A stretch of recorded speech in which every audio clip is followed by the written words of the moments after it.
नमस्कार, मैं हूँ आपका दोस्त विजय विद्रोही। आप मुझसे जुड़ चुके हैं, इसके लिए आप सबका तहे दिल से शुक्रिया। अगले 7-8 मिनट में आपसे जुड़े रहने की कोशिश करूँगा। खास कार्यक्रम विजय फैक्टर में आप सबका स्वागत है। तो राहुल गांधी ने कांग्रेस के अहमदाबाद अधिवेशन में भाषण दिया। भाषण में कुछ भी नया इस रूप में नहीं था, सिवाय इसके कि कांग्रेस डिस्ट्रिक्ट कांग्रेस कमेटियों के जो अध्यक्ष हैं, उनको नींव बनाने जा रही है, आधार बनाने जा रही है, उनको मजबूती देने जा रही है, उनको ज़िम्मेदारी देने जा रही है। इसकी मुहर लगा दी, इस पर राहुल गांधी ने मुहर लगा दी। बाकी क्या कांग्रेस अकेला चुनाव लड़ने की सोच रही है? राहुल गांधी के पूरे भाषण में भी एक बार इंडिया पॉलिटिकल फ्रंट का ज़िक्र नहीं आया। एक बार भी विपक्षी साथ की जो पार्टियां हैं, वक्फ बिल और दूसरी बिलों पर उन्होंने जो कांग्रेस का साथ दिया, उसका उन्होंने एक बार भी ज़िक्र नहीं किया। वक्फ बिल पर वो बोले और कहा कि कांग्रेस को इसका सामना करना है। फिर उन्होंने कहा कि विचारधारा की लड़ाई है बीजेपी के साथ और सिर्फ़ विचारधारा वाली पार्टी ही बीजेपी की विचारधारा से लड़ सकती है और कोई पार्टी नहीं लड़ सकती। ये बात उन्होंने फिर दोहराई कि सिर्फ़ कांग्रेस में ही इतना मादा है कि वो बीजेपी और आरएसएस के खिलाफ खड़ी हो सकती है, कोई और पार्टी बीजेपी और आरएसएस के खिलाफ खड़ी नहीं हो सकती। मोटे तौर पर उनका कहना था कि किसी और पार्टी के पास कोई विचारधारा नहीं है, सिर्फ़ उनके पास विचारधारा है। इसका सहयोगी दलों पर कितना असर होगा मुझे नहीं पता। अब बहुत संभव है कि अपनी पार्टी के कार्यकर्ताओं को संबोधित कर रहे हैं, तो स्वाभाविक है अपनी पार्टी के कार्यकर्ताओं में जोश पैदा करने के लिए इस तरह के भाषण, पॉलिटिकल भाषण दिए जाते हैं। इसका कोई राजनीतिक मतलब नहीं निकाला जाना चाहिए और मैं भी कोई निकालने की कोशिश नहीं कर रहा, लेकिन ये मुझे थोड़ा-सा खटका।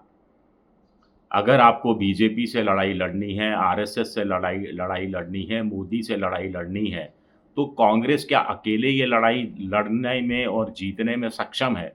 क्योंकि कांग्रेस ने राहुल गांधी ने खुद भाषण के आखिरी में कहा कि हम सबको मिलकर लड़ना है, लड़ाई आसान नहीं है क्योंकि उनके पास धन है, उनके पास संस्थाएँ हैं, उनके पास सब कुछ है, लेकिन हमारे पास सच्चाई है। तो सच्चाई के साथ ये भी जोड़ा जा सकता था कि विपक्ष का साथ भी है। प्रधानमंत्री मोदी के खिलाफ राहुल गांधी की तल्खी एक बार फिर सामने आई। उन्होंने तंज कसा कि पहले मोदी अमेरिका जाते थे, ट्रंप से गले मिलते थे, इस बार गले मिलने की कोई तस्वीर सामने नहीं आई।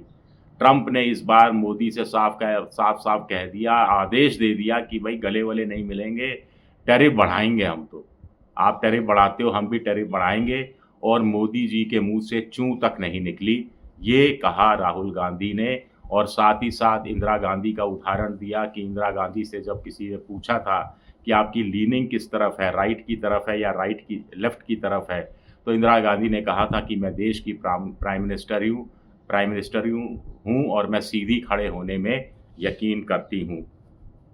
56 इंच की छाती कहाँ गई? मोदी जी हर जगह मत्था टेक देते हैं। कोविड काल में ताली बजवाई, थाली बजवाई, अब इस बार आर्थिक तूफ़ान आ रहा है, सामने से आता हुआ दिख रहा है और मोदी जी खामोश हैं, भाग खड़े हुए हैं।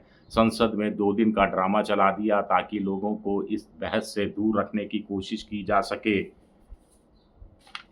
तो कांग्रेस लड़ेगी कैसे? विचारधारा की लड़ाई है, सही बात है। तो कुल मिलाकर राहुल गांधी ने फिर कहा कि जातीय जनगणना, संविधान बचाना, को बचाना और आरक्षण की सीमा 50% से आगे लेकर जाना, ये कांग्रेस का मुख्य लक्ष्य है। जातीय जनगणना पर उन्होंने तेलंगाना का बार-बार उदाहरण दिया।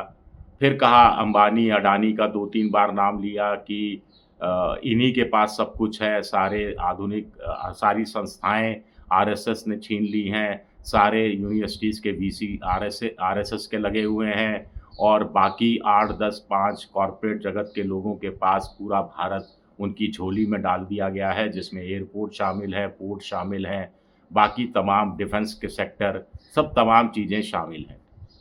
एक बड़ा सवाल उठता है कि राहुल गांधी बार-बार जब ये कहते हैं, तो क्या इसका भाव ये नहीं जाता कि वो बिज़नेस क्लास से थोड़ा अपने आप को दूर रखना चाहते हैं?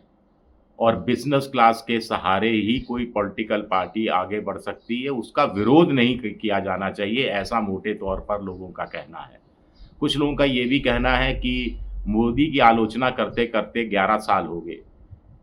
तो क्या अब कांग्रेस को अपना विकल्प पेश नहीं करना चाहिए था? जब राहुल गांधी ने कहा आर्थिक तूफ़ान आ रहा है, तो क्या उनको स्पष्ट नहीं करना चाहिए था 3, 4, 5 लाइनों में कि अगर हम होते तो इस आर्थिक तूफ़ान का सामना इस रूप में करते, मोदी की तरह भाग खड़े नहीं होते। और अभी भी हम हाथ बढ़ाते हैं मोदी की तरफ कि ये राष्ट्रीय संकट है, हम सबको बैठकर बात करनी चाहिए, हमारे भी विचार, हमारे सुझाव सुनने चाहिए और मोदी जी को हमारा सहयोग लेना चाहिए और हम मोदी जी को सहयोग देने के लिए तैयार हैं। तो क्या ये एक अच्छी बेहतर अप्रोच नहीं हो सकती थी? अडानी-अंबानी की बात की, अडानी को झारखंड में माइन चाहिए, ले जाइए, छत्तीसगढ़ में माइन चाहिए, ले जाइए, उड़ीसा में माइन चाहिए, ले जाइए, एक माइन यानी खान चाहिए। लेकिन झारखंड में तो झारखंड मुक्ति मोर्चा की सरकार है। छत्तीसगढ़ में भूपेश बघेल के दौरान भी खदानें दी गई थी, राजस्थान में सोलर प्रोजेक्ट पर एमओयू अशोक गहलोत के समय भी साइन हुए थे। तब कांग्रेस के और राहुल गांधी ने कहा था कि नियम विरुद्ध कुछ नहीं हुआ, जहां नियमों की अवहेलना करके होगा, जहां पर दोस्ती निभाने के लिए दूसरों के हकों को मारते हुए एक व्यक्ति विशेष को फ़ायदा पहुंचाया जाएगा, वहां हम इसका विरोध करते हैं। लेकिन इस लाइन में जो डिफ़रेंस है, इसको कितने लोग समझ पाएँगे? एक विचारधारा बनाम विचारधारा की लड़ाई ज़रूरी है, होनी भी चाहिए, करनी भी चाहिए, स्वतंत्र लोकतंत्र के लिए, सेहतमंद लोकतंत्र के लिए, संविधान की रक्षा के लिए। लेकिन कोई एक novel idea, out of blue idea, कोई एक ऐसा आइडिया भी सामने आना चाहिए, जिससे लोगों के सामने कांग्रेस या राहुल गांधी एक विकल्प के रूप में पेश किए जा सकें। लोगों को लगे कि 11 साल से वो इस तरह का शासन देख रहे हैं और राहुल गांधी आएँगे या कांग्रेस आएगी तो इस तरह का शासन देगी, जो इस तरह के शासन से इस तरह अलग होगा या विशिष्ट होगा या अच्छा होगा। फिर जनता पर छोड़ दीजिए, वो तय करे कि अच्छा होगा, बुरा होगा, तब्दीली ठीक पसंद है या नहीं पसंद है। तो कॉर्पोरेट जगत वाली सवाल एक तो मुझे थोड़ा-सा लगा कि इस पर चर्चा करनी चाहिए थी और राहुल गांधी ने चर्चा नहीं की। विकल्प के रूप में अपना पक्ष उस रूप में सामने आना चाहिए था, उस रूप में सामने नहीं आया और मोदी को कोसने से काम नहीं चलने वाला है। भाषण दिए गए, अब राहुल गांधी इसका भी ज़िक्र कर सकते थे कि जब ज़िम्मेदारी तय करने की बात आई, बब्बर शेरों की बात आई कि उदयपुर चिंतन शिविर में जो प्रण लिए गए थे, वो प्रण पूरे क्यों नहीं हुए? वो प्रण पूरे करने की एक बड़ी ज़िम्मेदारी तो राहुल गांधी पर भी थी। वहाँ वो खुद चुप्पी साध जाते हैं। कुल मिलाकर बारात के घोड़े और रेस के घोड़ों का फ़र्क करना तो राहुल गांधी समझ गए हैं। लेकिन पार्टी के चिंतन शिविर में जो फैसले लिए जाते हैं, उनको लागू करने का काम बारात के घोड़ों की रफ्तार जैसा हो जाता है। इस बात को भी शायद समझना चाहिए। कांग्रेस का गुजरात मॉडल के मोदी जी का गुजरात मॉडल सब जानते हैं। तो अहमदाबाद से कांग्रेस का गुजरात मॉडल निकल कर सामने आएगा, ऐसी उम्मीद की जा रही थी। लेकिन ऐसा होता बहुत हद तक तो मुझे कम से कम दिखाई नहीं दिया। हो सकता है मेरी पॉलिटिकल समझ आप जैसी ना हो। शुक्रिया मेरा ये वीडियो देखने के लिए। पसंद आए तो लाइक कीजिए, सब्सक्राइब कीजिए, शेयर कीजिए।